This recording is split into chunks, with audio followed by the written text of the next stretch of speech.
Sobat R. Sekarang nggak pakai lama ini ya. Tadi kan sudah diworo-woro. Kalau hari Kamis kita ngobrol bersama dengan narasumber dari Stikes dan Akper Bina Sehat PPNI. Dan pagi hari ini kita ngobrolin tema kita adalah soal penyakit stroke Sobat R ya. Tadi ada beberapa yang sudah tanya juga. Nah sabar. Ini untuk Sobat R juga yang mau tanya sama narasumber ya. Nanti bisa telepon di 3-nya 4x94 atau bisa SMS di 081 2345 9400. Masuk di Facebooknya RFM juga boleh ya. Di RFM Spasi Mojokerto sudah saya bikinkan status dari pagi tadi ya. Atau Twitter juga di @rfmmojokerto. Terus yang mau live streaming silakan di www.rfm94.com. Oke, sebelum kita ngobrol panjang lebar soal stroke bersama dengan narasumber, ada baiknya kita kenalan dulu dong sama narasumbernya. Halo, selamat pagi Bu. Saya lupa kalau Ibu ini pernah datang ke sini ya. Bu, siapa lupa ya? Binarti Dwi. Oh, Ibu Binarti Dwi. Nah, lupa Bu, biasa Bu, sudah tua Bu ya. Karena banyak yang datang ke sini kemarin. Iya.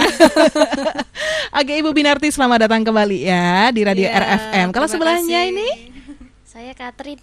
Katrin. Iya, Katrina. Oh. Baru pertama kali ini ke RFM. Ke RFM ya, baru pertama kali. Oke, baru pertama kali ketemu saya juga ya. Iya. Aduh, sama lo sama saya, jenengan itu sama-sama seger ya. Oke, Ibu, kita ngobrolnya soal stroke di sini ya, Bu ya. Oke. Kalau kita lihat sekarang ini kan pergeserannya, kalau dulu stroke itu identiknya sama yang berusia lansia seperti itu. Kalau sekarang kan usia produktif pun bisa kena stroke juga ya, Bu ya. Iya, betul. Nah, ini gimana sih Bu?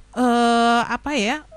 Bisa dijelaskan dulu apa dan bagaimana stroke itu, dan terus sekarang pergeserannya yang sudah mulai ke yang usia-usia produktif juga itu kenapa faktornya? Monggo Bu. Iya, terima kasih. Jadi stroke itu pada dasarnya nama medisnya ada lagi cerebrovascular accident. Waduh, ya? Namanya susah Bu. Stroke itu dibagi, kalau dalam medis dibagi menjadi infark sama yang bleeding. Apa tuh kalau infark? Infark itu penyempitan pembuluh darah. Kalau yang bleeding itu sudah pecah pembuluh darahnya. Jadi pada dasarnya stroke itu gangguan aliran darah di otak. Gitu ya. Iya. Jadi penyebabnya bisa sumbatan karena kolesterol. Jadi kolesterol misalnya terlalu banyak makan makanan yang mengandung kolesterol, kemudian masuk ke aliran darah, kemudian masuk ke dalam pembuluh darah otak. Gitu Kemudian ya, Bu, ya? ada juga karena diabetes mellitus. Yeah. Pada pasien yang kencing manis seperti ini biasanya kekentalan darahnya tinggi dan akhirnya berpeluang untuk stroke ya, dan masuk ke dalam otak, sehingga di otak sel-selnya kurang pembuluh darahnya, sehingga pembuluh darahnya menjadi menyempit, sehingga bisa timbul stroke. Tadi dibedakan antara infark dan bleeding. Betul. Nah, tingkatannya gimana nih? Maksudnya istilahnya masih bisa gitu. Jadi kalau misalnya infark itu lebih ringan, kalau bisa disembuhkan itu ya? Lebih berat ya, tapi dua-duanya juga tetap masih bisa disembuhkan. Oke. Ya, cuma kalau bleeding ini kecacatannya memang lebih lebih lama untuk proses penyembuhannya daripada yang infark. Oke, karena sudah pecah itu tadi ya pembuluhnya ya kalau bleeding ya. Terutama pada pasien-pasien dengan tekanan darah tinggi. Kalau tekanannya terlalu tinggi dan pembuluh darah otak tidak bisa mengkompensasi di situ, maka bisa terjadi bleeding seperti itu. Atau menyempit pembuluh darahnya. Seperti itu. Kalau penyempitan tadi infark aja ya, kalau penyempitan ya. Kalau sudah pecah baru bleeding ya, Bu. Iya, kalau tekanan terlalu tinggi akhirnya timbul bleeding itu tadi. Nah, nih, Bu, tadi tentang pergeseran sekarang yang usia produktif pun udah mulai istilahnya ada yang kena stroke juga. Ini faktor-faktor apa aja sih, Bu? Kalau dulu kan identiknya stroke itu ya udah 50 ke atas lah kayak gitu. Iya. Gimana nih, Bu? Iya, kalau zaman dulu itu kan makanannya tidak macam-macam ya. Jadi tidak ada fast food, tidak ada makanan MSG yang juga MSG. Dan bahan-bahan pengawet kan banyak, misalnya makan makanan kaleng. Iya, murni dari segi makanan aja? Iya, dari pertama yang dikonsumsi makanan, kemudian yang kedua makanan yang banyak mengandung kolesterol, makanan yang banyak mengandung zat-zat yang bisa menyebabkan sel-sel yang kurang baik untuk perkembangannya. Iya. Terus kemudian yang ketiga ini karena aktivitas juga. Pola hidup. Aktivitas, betul, pola hidup. Istirahatnya tidak teratur, makannya juga tidak teratur. Ya. Terus kemudian faktor keturunan. Faktor keturunan. Ini ini keturunan ini. Sebenarnya tidak keturunan, tapi hipertensinya ini yang keturunan. Oh, jadi dari hipertensinya yang keturunan akhirnya nanti muaranya bisa kena stroke juga gitu ya. Iya, betul. Kalau tidak dijaga dengan baik, kemudian makannya juga tidak dijaga dengan baik, itu bisa terjadi demikian. Apalagi usia-usia produktif ya. Jadi karena dia merasa masih muda, sehingga pola makannya tidak pernah dijaga. Makan yang enak-enak, tapi ya belum tentu makan yang enak itu menimbulkan gizi yang baik. Contohnya soto Madura itu kan enak juga, tapi lemaknya banyak lah. Ini soto bisa daging Lamongan ya enak kok Bu, podo Bu ya.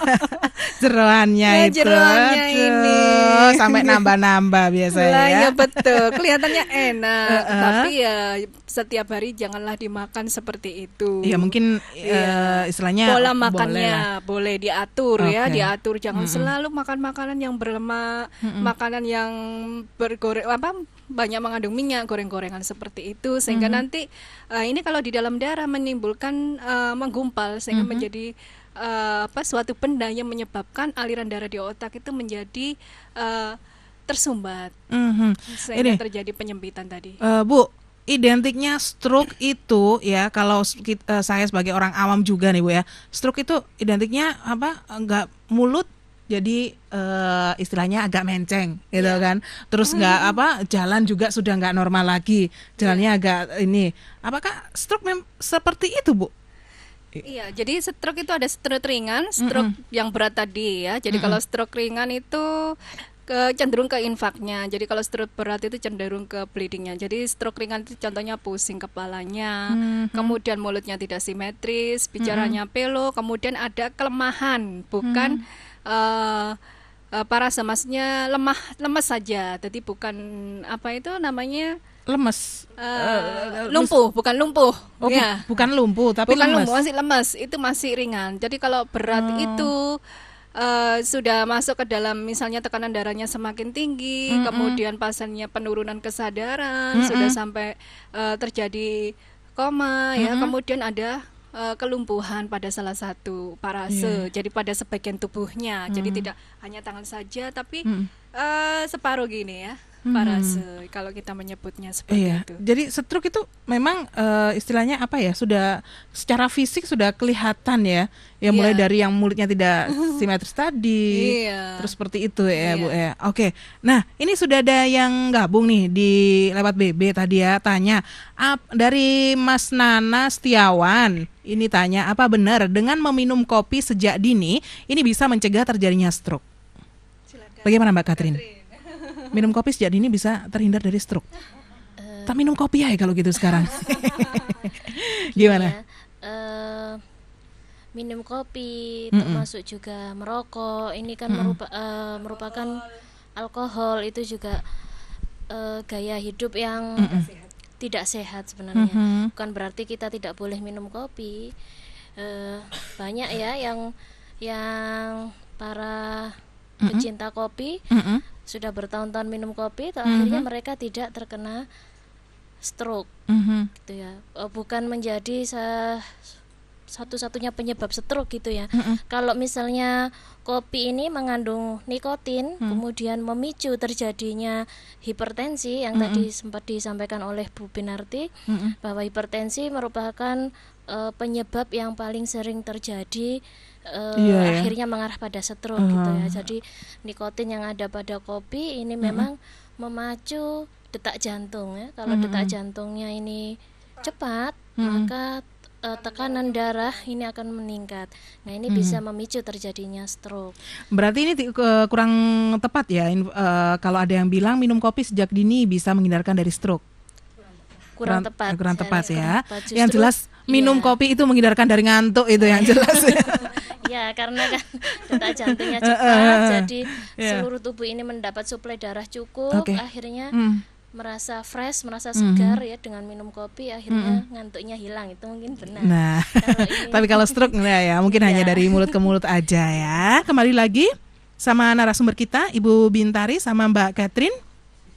Oh, Binarti. Saya tadi apa? Bintari.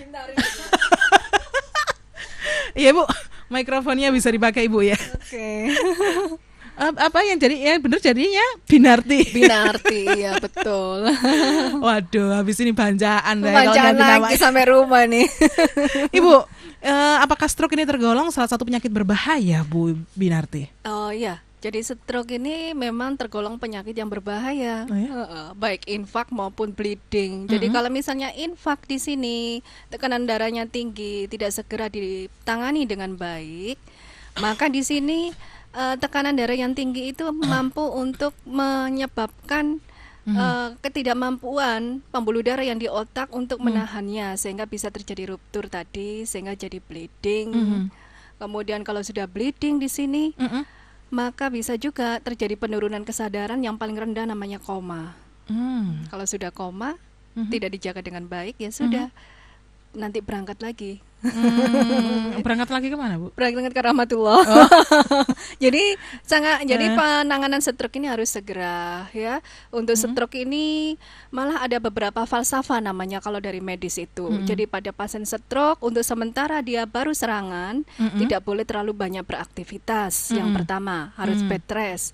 Kemudian yang kedua, tidak boleh terlalu banyak berbicara.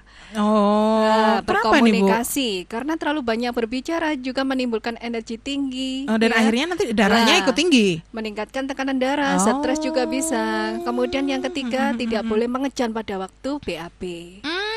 Sampai seperti itu ya, Bu ya? Tidak boleh terlalu banyak pergerakan meskipun di dalam ini di atas tempat tidur, meskipun miring kanan, miring kiri, itu juga tidak boleh banyak bergerak, karena banyak bergerak itu menimbulkan aliran darah otaknya juga akan meningkat, padahal tadi sudah menyempit. Bu, kan agak susah juga ya kalau nggak boleh bergerak ya istilahnya. Bergerak, tapi maksudnya tidak boleh terlalu sering, kan ada beberapa orang gitu. tinggalnya di atas tempat tidur. Waduh. Kalau pada penderita ini mungkin karena dia juga lemes ya, separuh badannya, sehingga mungkin juga tidak banyak bergerak. Kalau bergerak harus dengan bantuan seperti itu. Jadi paling enggak dari medis sini 2 jam sekali atau lebih 3 jamnya baru diganti posisinya, supaya aliran darahnya tadi, karena tekanan yang lama tidak menimbulkan kerusakan pada kulit sehingga menimbulkan luka. Kemudian juga batuk, tidak boleh batuk. Batuk tidak boleh? Ya, karena batuk ini lah. Kalau saya nggak apa-apa batuk sama kalau batuk, kalau kita rasakan ini langsung ke otak ya, sehingga kalau batuk Bu, tekanannya kalau pas lagi sakit batuk gimana ini nahannya? Diobati, ada obatnya sendiri lah. Itu tim medis yang memberikan penanganan. Gitu ya. Jadi tidak bisa kalau pasien stroke itu ditangani di rumah pada serangan-serangan awal serangan seperti itu. Itu kalau stroke itu ada stadium-stadiumnya gitu nggak? Tidak ada stadiumnya ya. Jadi terbagi atas stop ringan atau infak dan bleeding tadi itu aja. Jadi semuanya itu menimbulkan tekanan intrakranial. Kalau di dalam medis itu tekanan intrakranial yang tinggi itu yang harus kita jaga selama masa perawatan. Jadi kalau infak mungkin di sini 1-3 hari ya. Kalau bleeding bisa lebih dari itu. Untuk tekanan intrakranial yang masih tetap tinggi, terus dievaluasi oleh tim-tim medis. Bu, kalau kita lihat tadi ya, yang namanya stroke ini juga termasuk berbahaya, ya kan? Ya, terus betul. juga sekarang tidak hanya lansia, usia produktif pun juga bisa terserang stroke juga. Nah, pencegahan apa sih yang bisa dilakukan, Mbak Katrin? Ini buat kita terhindar dari stroke. Nggak mau saya stroke mah, nanti nggak bisa siaran saya. Iya. Nggak bisa cari duit nanti. Gimana, Mbak Katrin? Karena otak itu kan merupakan pusat dari seluruh aktivitas dalam tubuh kita, ya, di mana suplai oksigen dan nutrisi ke otak itu tidak boleh terhambat, ya, hitungan detik atau menit atau bahkan detik, ya.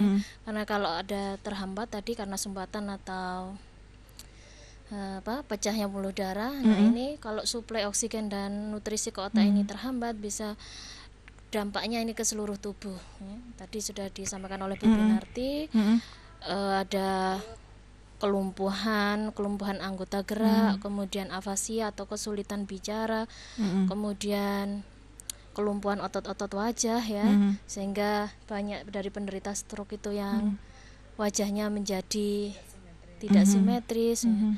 Dan termasuk penyakit yang berbahaya. Ini kalau kita lihat di media ya, penyakit yang paling banyak di Indonesia, yang pertama ya, yang paling sering menyebabkan kematian adalah jantung koroner ya, kemudian yang selanjutnya adalah stroke. Nomor 2 ini ya. Iya, jadi bagaimana supaya kita ini tidak terkena stroke ya, maka sejak awal kita perlu melakukan pencegahan.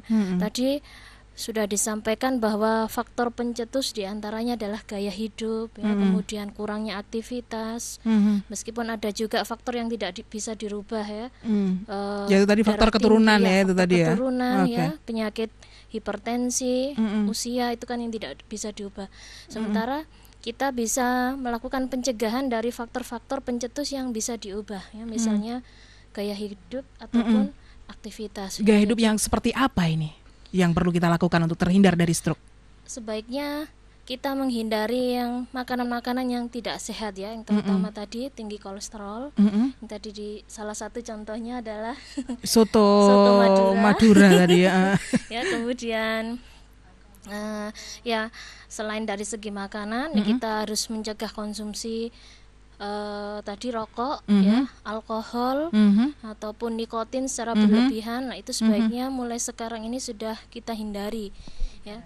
Selain itu pola hidup ya, aktivitas istirahat ini ya kita atur.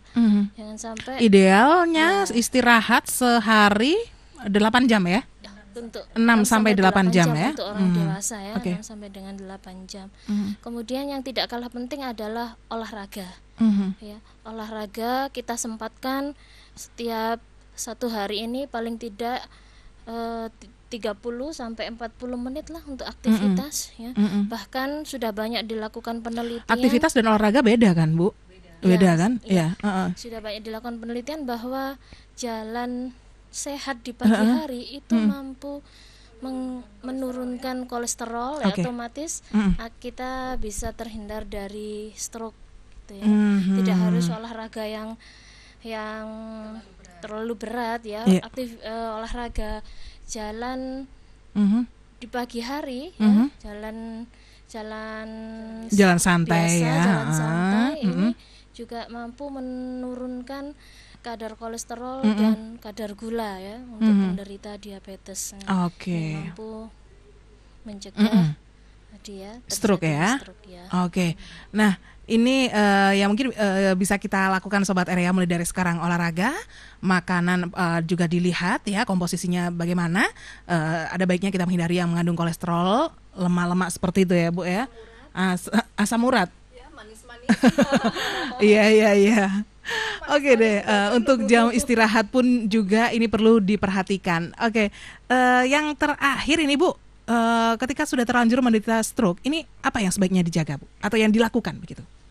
Ya, kalau kami di medis ada fase-fase penyembuhan ya. Pada tahap awal ketika awal terkena stroke, memang kan tadi disampaikan oleh Bu Pinarti, kita harus batasi dulu aktivitas ya. Bahkan untuk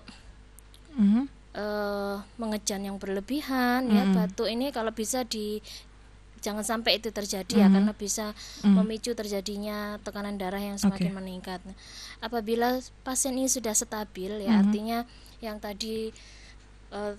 tadi kondisinya mungkin penurunan kesadaran ya, tekanan darahnya meningkat. Lah ini sudah teratasi, pasien sudah stabil, kesadarannya mulai kembali. Tapi kan masih ada efek-efek yang ditinggalkan dari penyakit stroke ya, misalnya kelumpuhan, kesulitan bicara dan lain sebagainya. Nah, untuk fase selanjutnya kita sebut sebagai tahap rehabilitasi. Nah, rehabilitasi ini diantaranya mengaktifkan penderita stroke ini ya, dalam aktivitas ringan sehari-hari.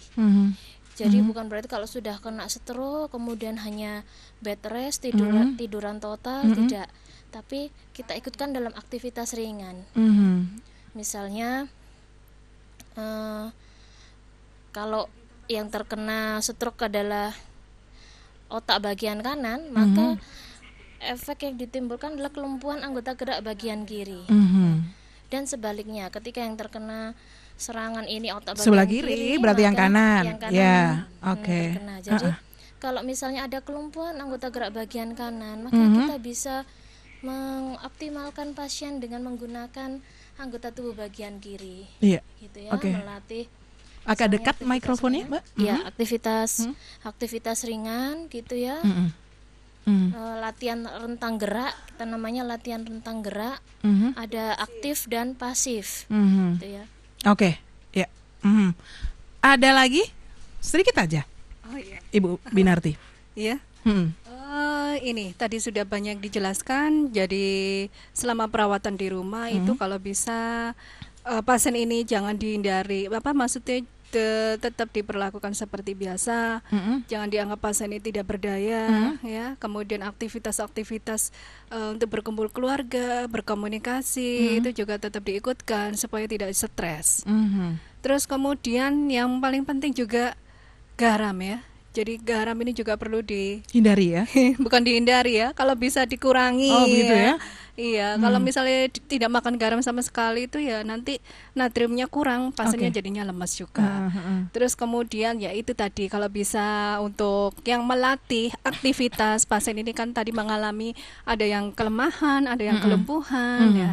Tidak hanya ahli fisioterapi juga, tapi keluarganya juga ikut membantu supaya pasiennya ini merasakan adanya dukungan dari keluarga. Intinya adalah bersinergi antara keluarga dengan pihak medis, ya. Betul. Untuk kesembuhan yang mengalami stroke itu tadi. Iya, ya. Betul. Oke, terima kasih banyak Bu Binarti, Mbak Catherine sudah datang ke studio ya untuk pagi hari ini kita ngobrol soal stroke. Semoga saja ini bermanfaat buat sobat RFM ya. Semoga bermanfaat. Oke, sampai ketemu di lain kesempatan Ibu ya. Oke, terima kasih.